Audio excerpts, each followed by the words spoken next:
Hey, so I decided to do a soft spoken video this time. Just a little different. I haven't done one for a little bit. And as I like to do daily uploads, I thought, why not take a few moments, peace, and make one of these. So, yesterday, I got the news that the project I've been working on for months and months and months hadn't been accepted. It wasn't accepted. And I'd seen the statistics before I got the news, so I knew it wasn't a green light. But, it was still a little bit disappointing. So I went. It is a online app, story app, where you write visual stories. I've worked for them for a long time now, like 5-6 years maybe. It's a bit like YouTube in that you write and gain a certain amount of reads and then get monetized, and then you get paid monthly from the reads, a bit like that. But then they employ the writers and you actually get paid for writing it as well as the reads that you get. But anyway, I went to the website, the portal where you write the stories and where the information for the story is. And I see these fan mails, messages from readers. So I clicks on it, and I hate reading fan mail. Some people are just real mean people. And the anonymity of the internet really emboldens people to be so grotesque. Like, you get the most homophobic, racist horribleness. So I tend not to look. If people want to talk to me to tell me that there's something wrong in a chapter, they will come to my social media and speak to me. People are far less likely to be grotesque one-on-one. So this time I decided to click on and read them, and every single message left was about how the story was full of bugs. And I went back, and indeed the story was full of errors and bugs. And when I sent that story to them, when I sent it, I'd gone through it with a fine-tooth comb. It was perfect. It ran well.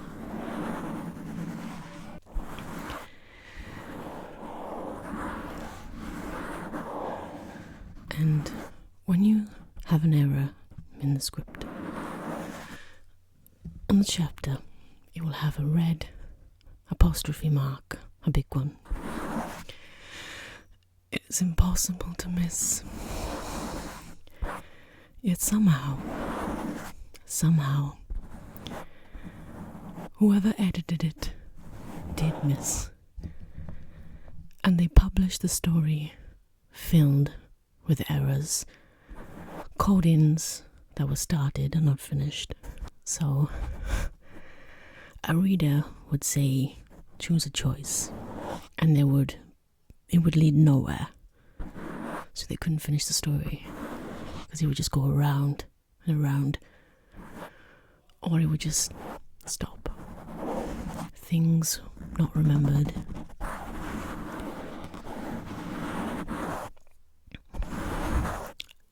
Like I said, I spent 6-7 months writing that story, and it took them 2 weeks to destroy it all. Because then I realized that when I went back to read the comments from readers. They liked the story, but it was full of bugs. And then I began wondering how many other comments I'd seen like that.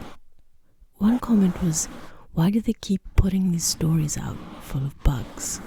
How many other stories have they done that to?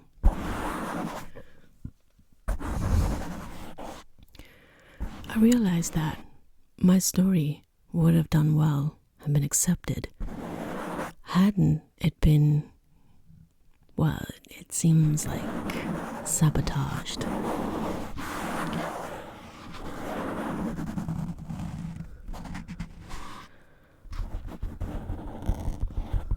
So now I have to go back to the drawing board and do some pitches for some new ideas, but I'm a bit worried. Will they do the same again? Like, what is the point?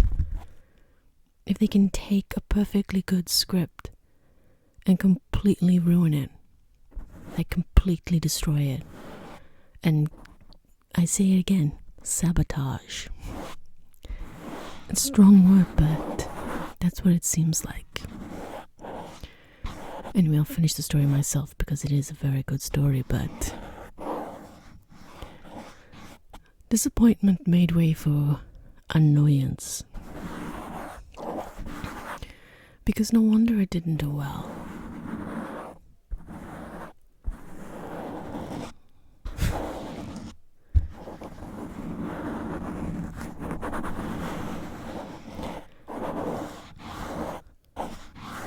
So I had a comment this morning on one of my ASMR videos. I think it was the one I put out yesterday. And it was a comment by someone. And the comment was, why is this in the Roblox section? And I must admit, I had to Google Roblox because I don't know what that is. When I told you I wasn't really a gamer, I didn't lie. So apparently it's a video game. But you knew that. And I did not. So it's at least good to know that YouTube are suggesting my videos to people, but I think they may be suggesting them to the wrong kind of people. Who knows?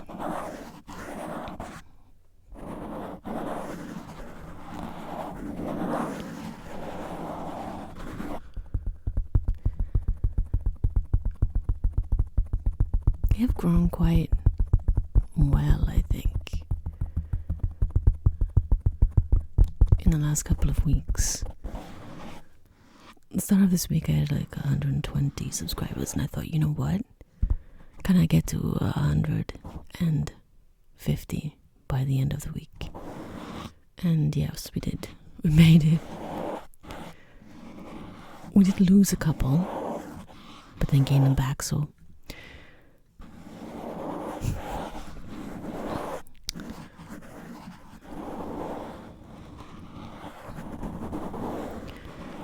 but yeah, it was funny.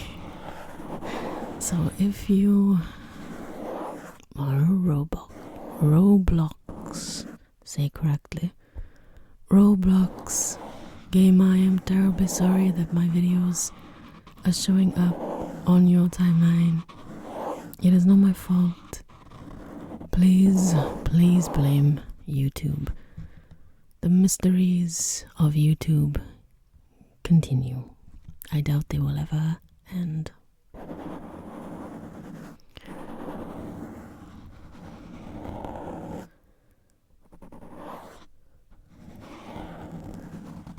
As I'm recording this, there is an ice cream van that has decided to appear outside my house. It is quite interesting because it is November the 4th. It is ice cold. And I mean ice cold. We've had a storm hit us. It's raining. It's cloudy and dark. And again, ice cold. An ice cream van hasn't pulled up any other day. But today, as soon as I record this, he decides to roll up and offer ice cream treats. Yeah, that sounds about right. So, before I get any more interrupted, I think I will end this video. It hasn't been a very long one, but it is still a little video. So, until next time, see ya.